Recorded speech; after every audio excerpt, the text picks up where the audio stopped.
I'm Michelle. And I'm Katherine. And we're here at the Healthy Hurried Human podcast, where we talk about keeping pace in a world that never slows down. Welcome back to the Healthy Hurried Human podcast. Happy to have you here. You're Katherine. I'm Katherine. And I'm Michelle. We're glad you're here. We're happy to be here. All right. So today I'm kicking us off on, we've got a question for, it's kind of a proverbial question. Are the people that you work with, that work for you, are they difficult or are they overloaded? Sorry. I'm stuck on proverbial question. So this comes up. That's the right word. You know, Katherine, that I talk to plenty of executives on a weekly basis. And oftentimes when I'm here, and I had two this past week who are, I don't know if it's the time of year, you know, we're at the end of the year.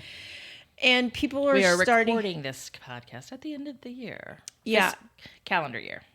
So, you know, the end of the calendar year, I've seen two different mindset. There's the mindset of let's kick it down the road. What can I get off my plate and literally just think about in January? Or there's the pressure of there's so much to tie in, the loose ends to tie up for finishing the year out well, or just in the clear, or meeting your goals and that kind of stuff. So the pressure is definitely on, not just for your leaders and your managers and your executives, but for everyone in the workplace. And so I oftentimes, when I'm listening to a manager or a leader, an executive leader, which this past week I was talking with two different ones, and they're sharing, I have this employee, I find them difficult. They're not meeting the metrics that I set out for them. You know, I'm wondering if I've put them in the wrong place. They've got this, you know, all of this experience, and yet they're not, you know, compliant to the thing. I'm hearing these things, and you know this, oftentimes quietly, my first thought is, how are you to work for? What are you like as a boss, as a manager? Could I often put myself in there, like, I wonder how I would do working for you. Because I don't know that many leaders are actually thinking about, oftentimes it's an easy, low-hanging fruit for leadership, a manager, executives, whatever, to go to, well, they're difficult, or they're problematic, or they don't want to do the job, when I don't know if it's oftentimes, I don't know what the science would be behind this, but I wonder, I don't know, is it more that the workers or the people that are reporting to you are overloaded? The emotional pressure, the mental pressure of the job, is it getting too much? Are we at a time of year where it's too much? I mean, we see the CPAs will lean into this during February to June because of tax season, and they understand that pressure. So I often wonder, are we thinking about what's going on besides just what we see at the surface of a job, you know, of an employee just not doing their work or meeting their metrics? Is there more to it? That's kind of our conversation this morning. Okay. You mentioned 4 things. So, number 1, is it a manager issue? Mm-hmm. Number 2, is it a personal pressure issue outside of work? Number 3, is it this time of year? Some companies, this is the end of their fiscal year.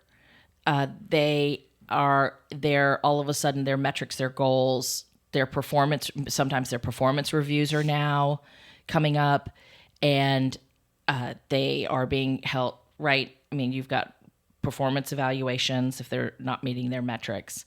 And then there's the pressure of the season, not just in the business end of year, but also in our culture in America, it's fourth quarter, high pressure, high sales, but also holidays, lots of major holidays, expenses, money. Will I get a Christmas bonus or an end of the year bonus? Yeah. There's a lot of things that are wrapping up and getting prepared for new beginnings, and board meetings. And for leadership, you've got board meeting expectations that are happening this month.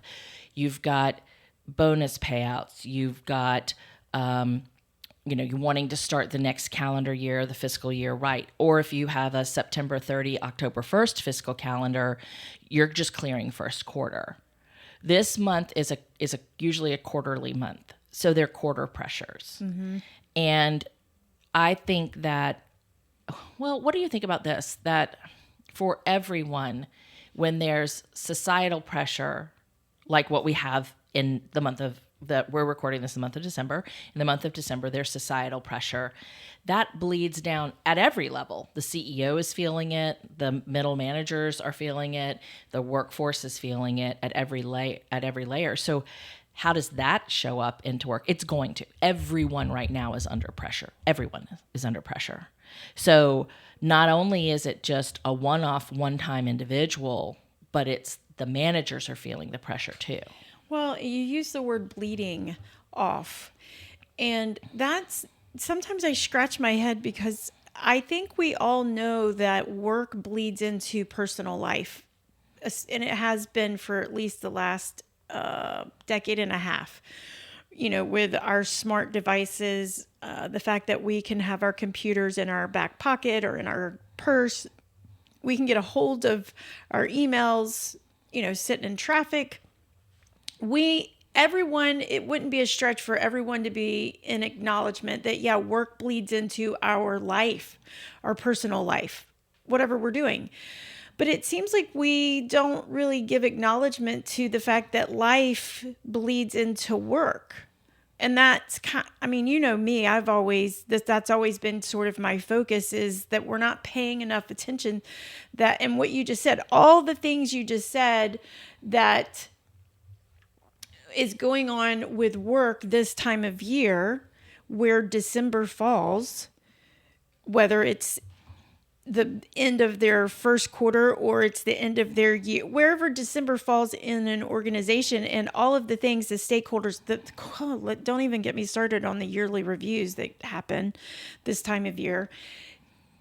But we don't think about how life is bleeding into work and creating extra pressure.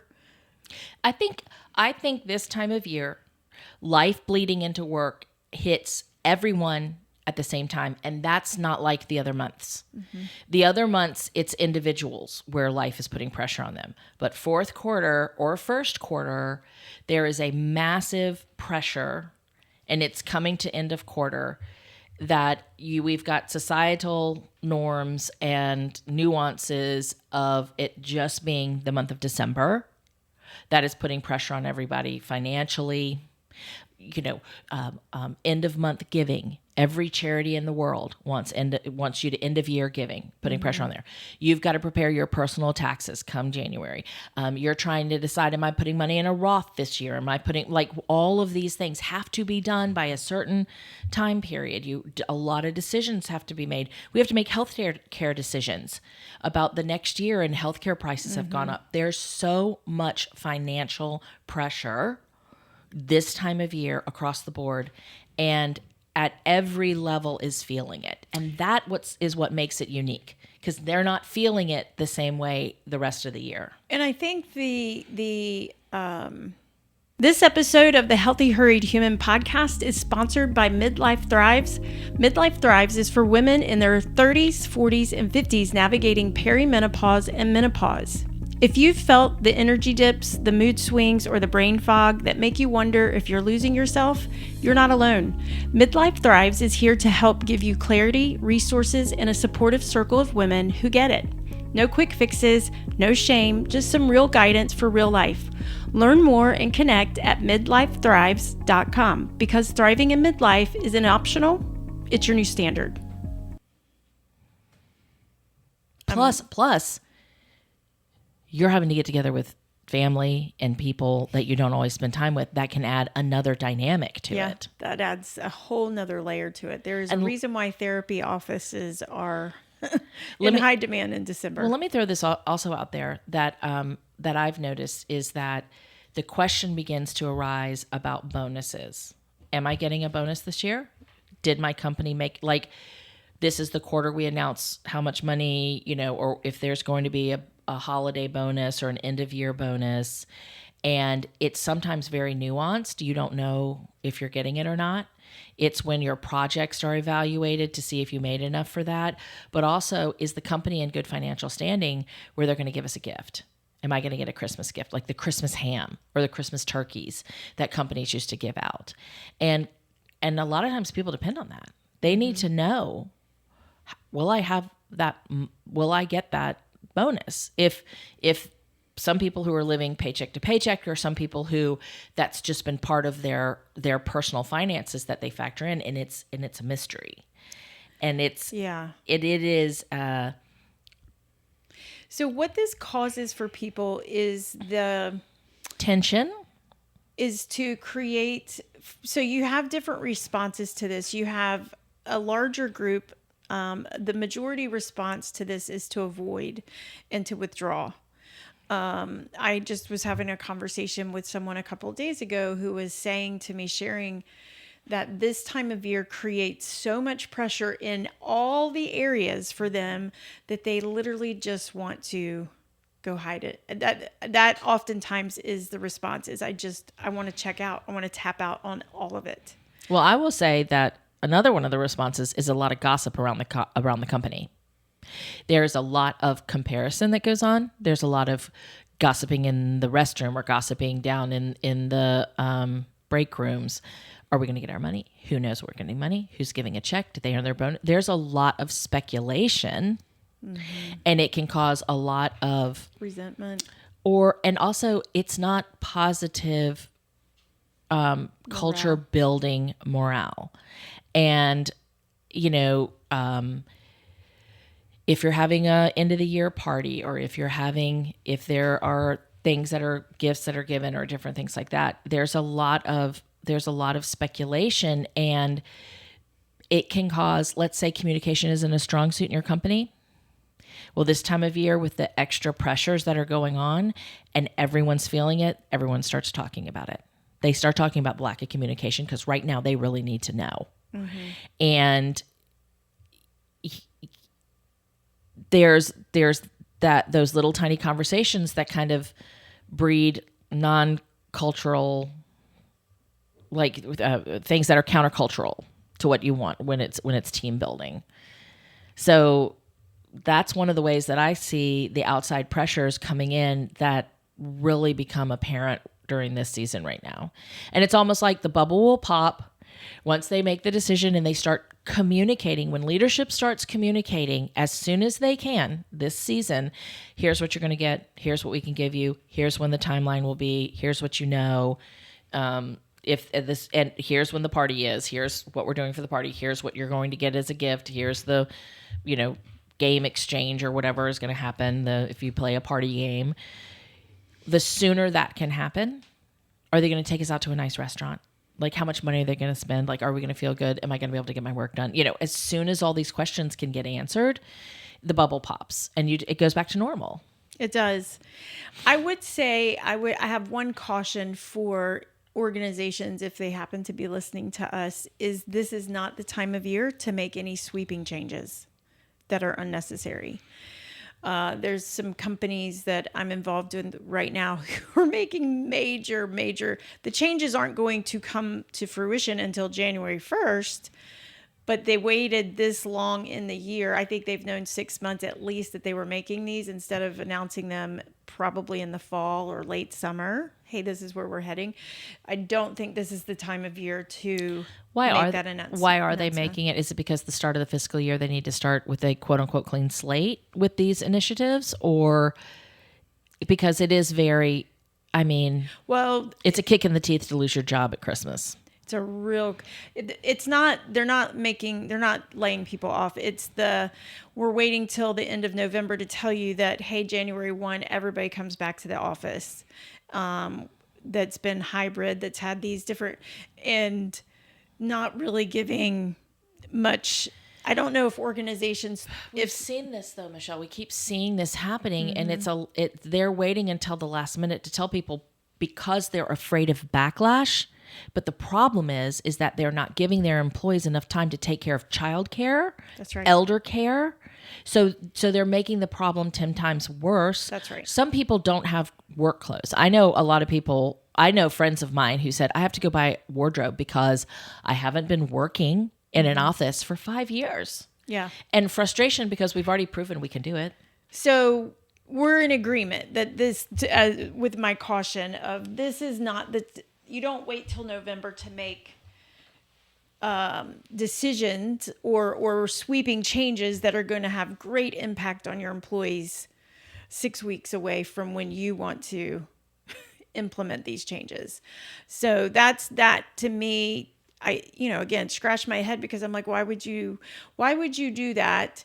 Part of me thinks they're doing that out of fear, like you said, because if we say this in late summer, early fall, we could lose people, and I don't know why they're doing it.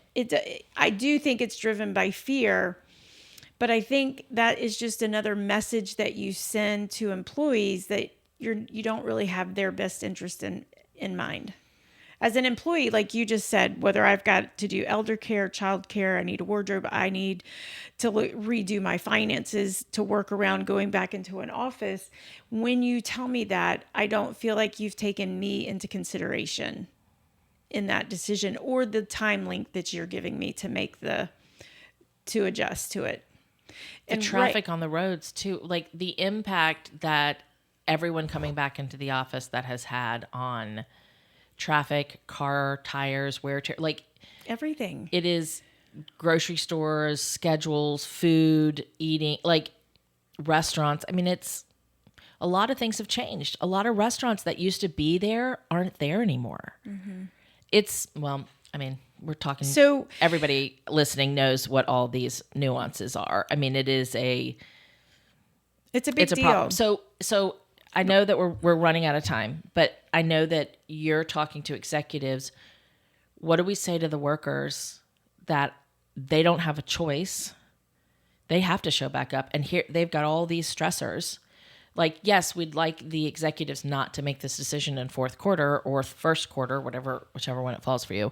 But what do we say to our listeners who they're the ones who still have to show up January 7th or 3rd back in the office, bright and shiny, or have to come in?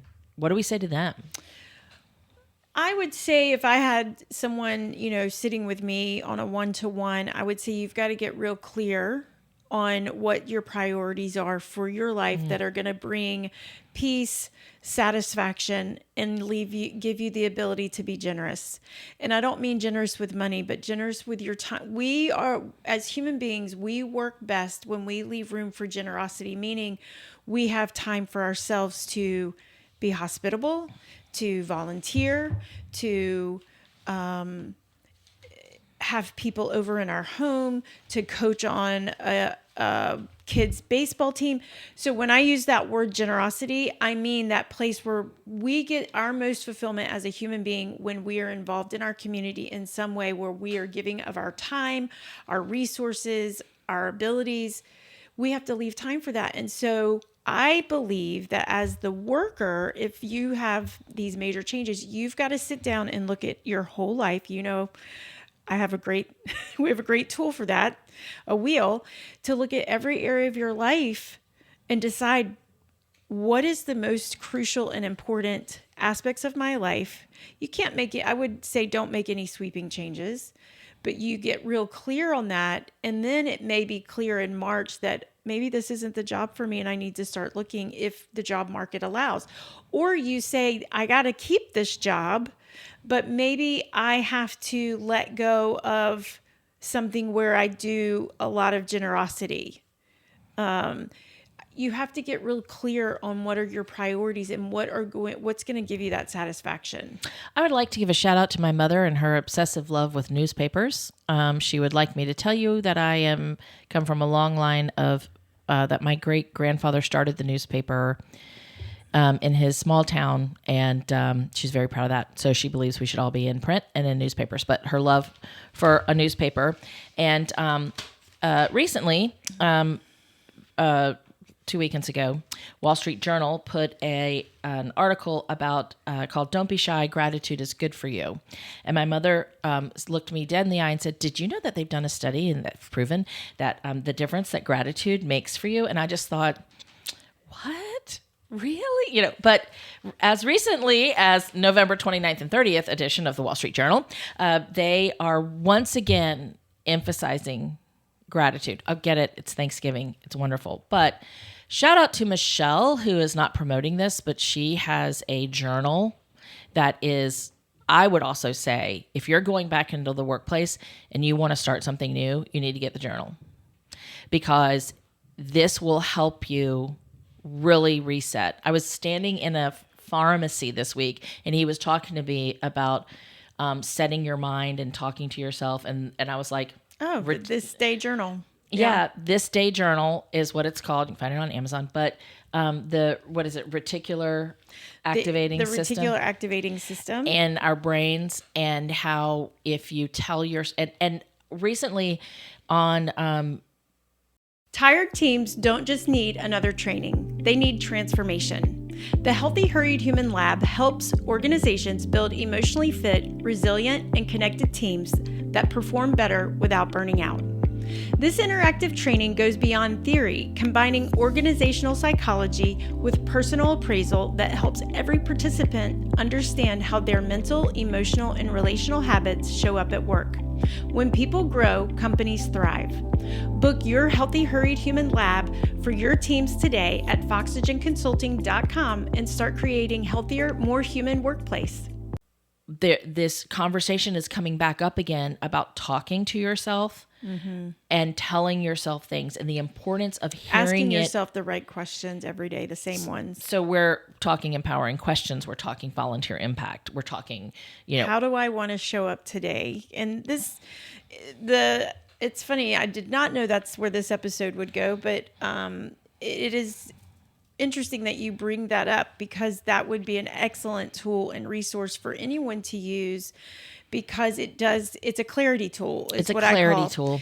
And to me, when I want to clap my hands, when we get clarity, we get freedom, and we have a pathway to satisfaction. That's my phrase because when we're feeling angst, or we're feeling frustrated, we're feeling gossipy, when we're feeling all the things that pull us in we're feeling trapped. We're feeling captive. We are captive. We are being held captive by those things. And it's if I had a superpower, it would be to help people find their road to what's going to bring satisfaction and freedom to them. Clarity is the road. And so this day journal does provide that, because like the Wall Street Journal is talking about, what others are discussing is that the practice of asking out loud, because there's something connected, that when your brain hears your voice, it almost double times the rewiring. So exactly. When you're asking yourself, how do I want to show up today? I know how I'm feeling, but how do I want to show up today? Mm-hmm. What are the steps I'm going to take? Huge jump, life-changing for me, like situational changing for me when I get through all the feeling and I get to the place, but how do I want to show up? How do I want people to see me? How do I want to walk back into that office? And when you start there, it's clarity, it's game changing, it sets a path, and it's your encouraging. Brain this is the power play, is that your brain starts working, or it feels like your brain starts working for you versus against you. I don't like for people to hear or feel or think that the brain works against you. Your brain doesn't work against you, but your brain has two jobs. It's to make you comfortable and to make you feel safe. So the reason why we feel like it works against us, at times, like staying in bed longer, because we have taught our brain that staying in bed longer, we feel comfortable and we feel safe here. So your brain is working to say, you're right, just stay in bed. You'll be more safe. You'll be more comfortable. And so we think it works against me. It doesn't tell me. But we have wired it to think that. But when we start giving it the different questions, your brain gets in gear and goes, oh, that makes you feel comfortable. That makes you feel safe. It will actually work for you, but you have to give it the stick to chase, is what I always say.